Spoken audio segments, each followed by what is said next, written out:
สบายดีพี่น้อง ตอนนี้แอดมินอยู่ที่เมืองสนามไส่แขวงอัตตปือ เดินทางมาแต่บ้านกระแสะจันต่อทางลงไปเมืองปากเมืองปทุมพรเนาะก็จากนี้ไปก็ประมาณ30ปลายหลัก30ปลายกว่ากิโลก็สิฮอดเมืองปทุมพรกำลังสิมุ่งหน้าไปทางเมืองสนามไส้เนาะตอนนี้มันอยู่ตัวเมืองสนามไส้แล้วอันนี้คือเส้นทางเข้าสู่เขตตัวเมืองหลวงเมืองของเมืองสนามไส้เนาะตอนนี้อยู่บ้านกระแสะพี่น้องออกมาจากบ้านกระแสะเลยก็สิเดินทางต่อป้าเบิ่งบรรยากาศอยู่นี่เขตนี้เป็นเห็นเบิดสองฝากทางเขาเจ้าดุดบุกเบิกตามแขมทางหรือว่าริมทางเบิดสองฝากเขาเจ้าสิเฮ็ดเป็นทาง 18A เป็นทางหลวงเดินทางจากอัตตปือไปทางเมืองสนามไส้ก็น่าจะบ่ดนเราจะมีการสร้างทางใหม่ทางย่างทางหลวงสิได้เดินทางสะดวกสบายง่ายขึ้นแต่ว่าตอนนี้ก็เดินทางก็มีอย่างที่เห็นแหละมีรถใหญ่ส่วนมากผ่านมากก็โอ้อีหลาบอีเรือเด้เจอขี้ง่ายขี้ฝุ่น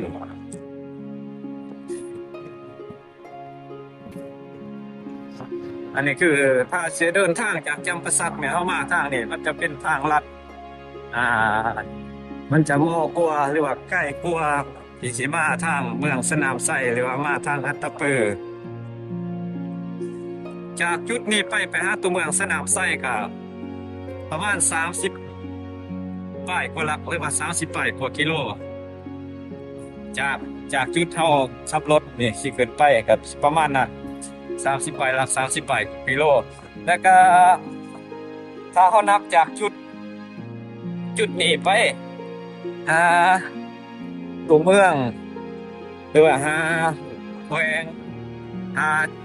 แขวงอัตตปือตัวแขวงนี่ก็ประมาณ60ลักหรือว่า60กิโลสิประมาณนั้นเบิดสองฝากทางที่เอามานี่ส่วนหลายจะมีแต่ส่วนมันต้นหรือว่ามันสำปะหลังพี่น้องครับสิถึงฤดูกาลเก็บเกี่ยวเก็บกู้ถอนมันลบมันเอาไปขายเด้อช่วงนี้ก็เห็นเพิ่นมาขายเด้อเดี๋ยวนี้ก็รับซื้อได้ร้านเด้เป็นหัวมันดิบ900เป็นซื้อโอ้สวยไหมครับถ้าเป็นสวยไหมอยู่อันนี้เลยมันเขางามเนาะมันสำปะหลังเขาพี่น้องชาวเมืองสนามไส้เป็นจะปลูกมันได้คนทางนี้อาชีพคือการปลูกมันขายมันเพราะว่าดินเขาลาย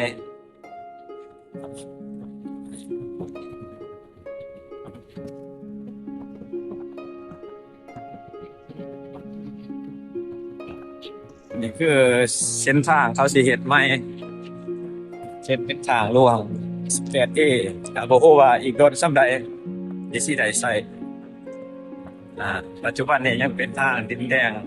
ลูกรังอยู่เพราะว่ามันรถบรรทุกมันหลายผ่านมาหลายเบิ่งเสาไฟฟ้าเขาก็ดูดออก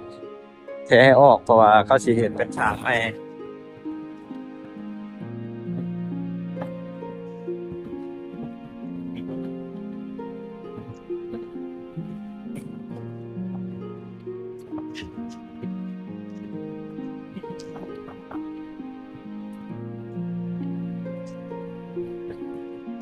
แล้วก็เสาไฟเขาเริ่มมาอันนั้นใหม่แบบนี้เลยคนใดที่มันถึงกับมองก็โดนชิมคือมองเนี่ยเขาน่าจะขุดแล้วก็ฝังไม้เสาวันนี้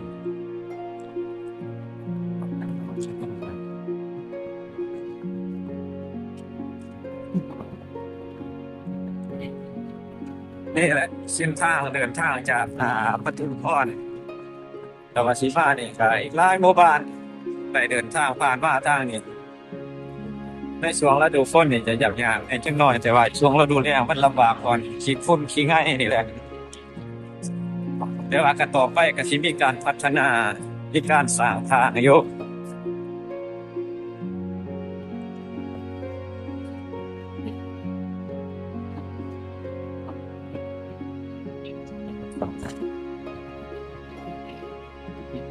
มีการก่อสร้างเลยก็แต่ก่อนจะคือแถวเขตเมืองสนามไซแต่ก่อนเป็นแถว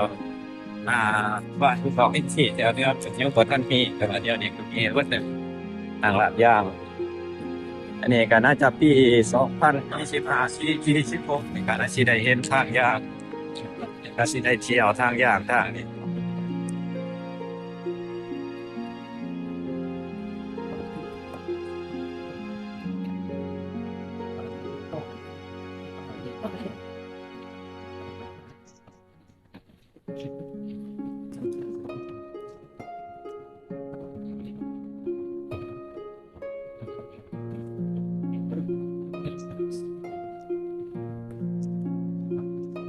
ไม่แน่ว่าเขาปลูกหินย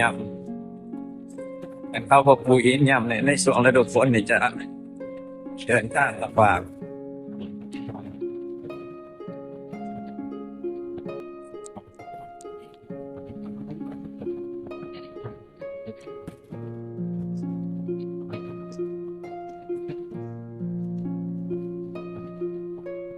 อันนี้มีขัวขามเลยว่าสะพานห้วยกะลองมันจะมาจากพวกสิได้เห็นป้ายเพิ่นขัวห้วยกะลองน้ำนั้นจะใสอยู่ขัวห้วยกะลอง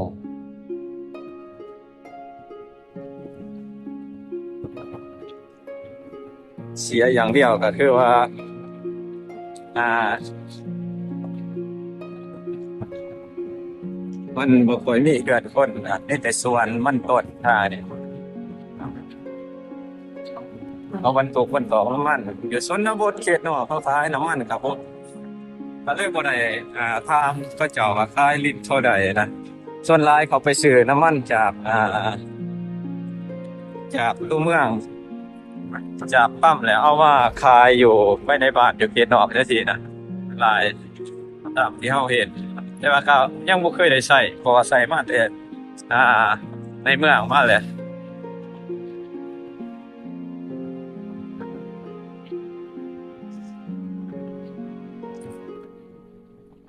ฝนทางเนี่ยเขาจะขับขี่รถ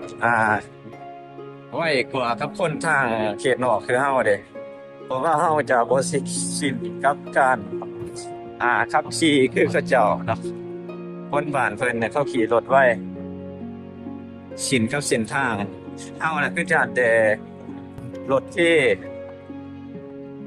รถสีบอดี้นี่แหละย่านแต่อันเดียว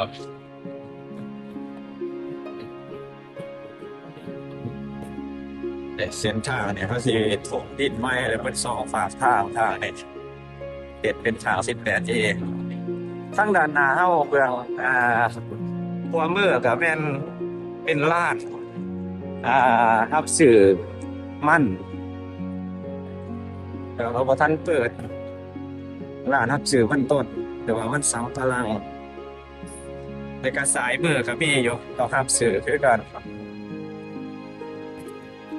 รับซื้อตัวมันเป็นหัวอยู่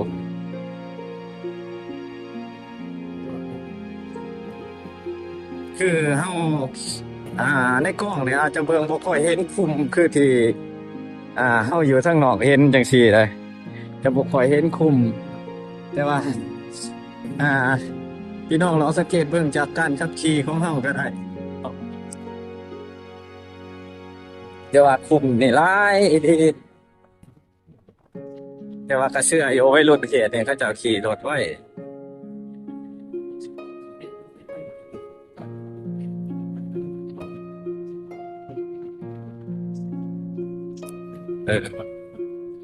มีอาหารของอาหารขายเขตนี้มีหลาย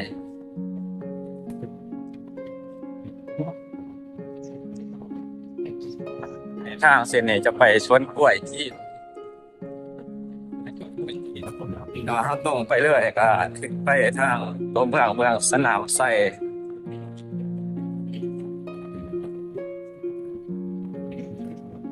ว่ายังอีกไกลเติมก็สิฮอดทางยากตามในเห็นข่าวเนี่ยเขาสิเฮ็ดอันนี้ฮอดก็แหละฮอดจำปาสักก็แหละฮอดปทุมพรเขาสิเฮ็ดเป็นทางยากเขาอนามัยเบิด2ฝากทางเลย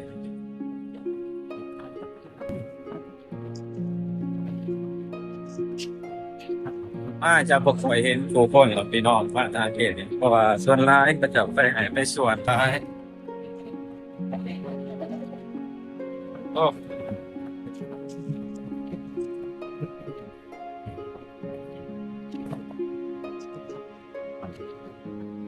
ไว้บ่เนี่ย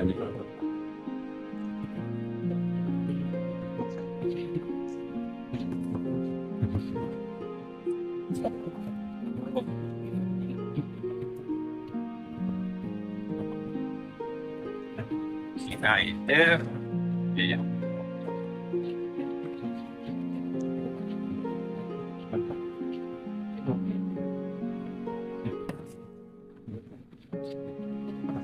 เอาแถวว่าจัดหนักจัดเต็มเด้อหล่นหน้าเลย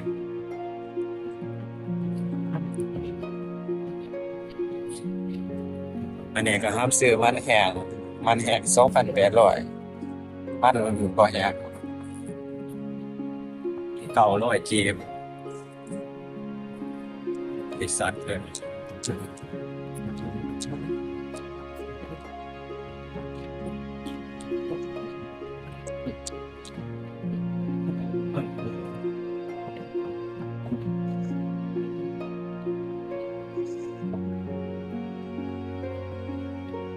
เส้นทาง18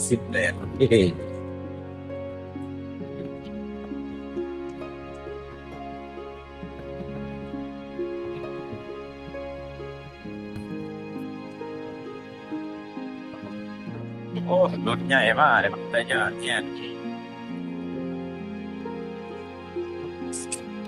ขับรถมาไวๆนะรถใหญ่นะทางด้านหลังมาเป็นเมตรอีกเลยโอ้โหร้อยมืดตึ๊บโอ้ขี่รถเดินบ่ให้รถหน่อยไปเลยเนาะจังเมนเพื่อเอาครับอันนี้เข้าสิตัดชื่อแต่ว่าเนี่ยถ้าเขาเฮ็ดทางแบบใหญ่เนี่ยอันนี้เขาส่งโค้งเอามันเป็นปึงเป็นน้องนะขนาดอันนั้นมันโค้งเลยพี่น้องที่โอ้เขายังเฮ็ดขนาดนี้ขับรถจะว่าไปเกือบบ่เห็นยังเลย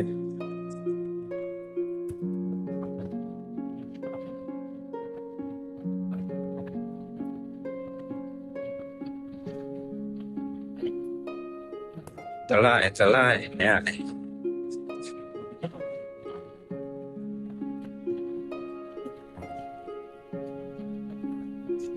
ขี่รถไว้โอ้บอกรถใหญ่ก็ได้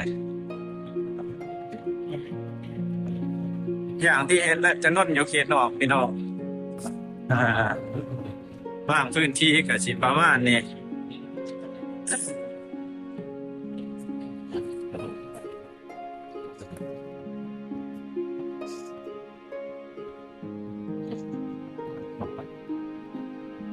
โอ้หินถ้าอันนี้มีหินหลายเดี๋ยวจะเห็นหน้าเห็นนางพอได้จากจุดนี้ไปหาตัวเมืองสนามไส่ย่างอยู่18 ลักหรือว่า18 กิโล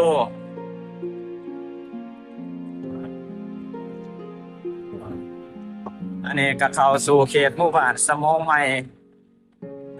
ปินดง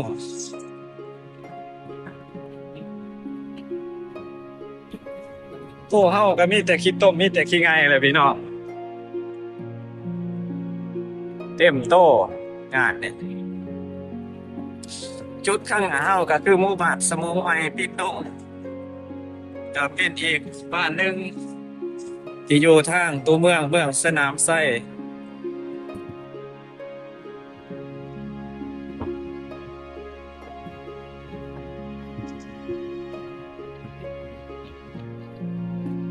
ก็เขตนี้มีเส้นทางลาดยางอาจจะหอดบ้านสมองใหม่ปิดงเนี่ย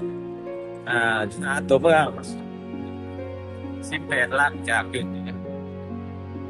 แล้วมีร้านค้าร้านขายเครื่องหลายอย่างอยู่พี่น้องจากที่ตามมาเบิ่งกันทางโอ้หัวกล้วยก็หลายเนาะ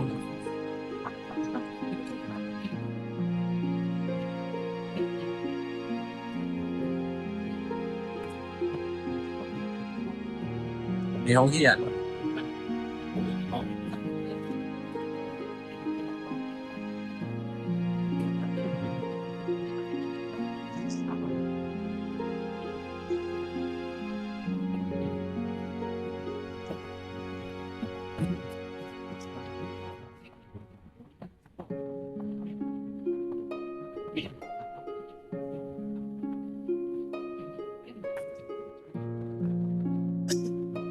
ส่วนหลายจะเป็นคนจีนคนเวียดนะเขาจะขับรถมันจะบกขับอ้อย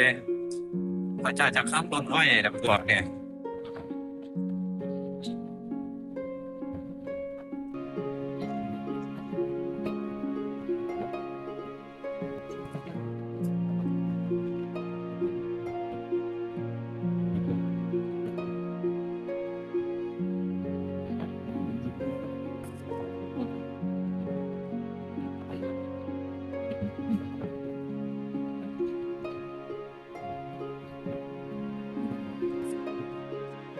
ทางนี้เป็นบ้านจัดสรรไป98 หลัง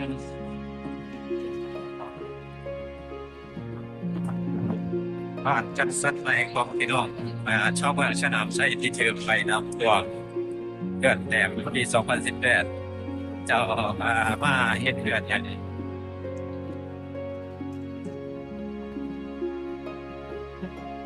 ชาวบ้านทางนี้ส่วนหลายเขาจะเห็นก็จะ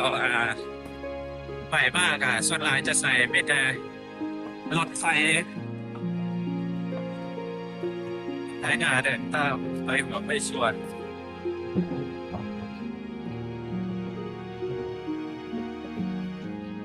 สายหน้าเดินตาม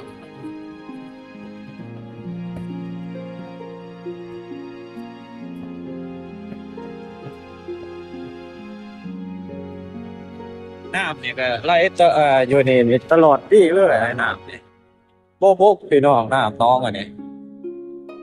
เห็นในช่วงนั้นที่เข้ามาช่วงปีแล้วผ่านมาทาง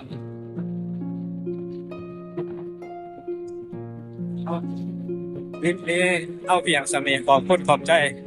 ฝากติดตาม EP ต่อไปเด้อทุกคนเลยกับคลิป Travel to แล้ว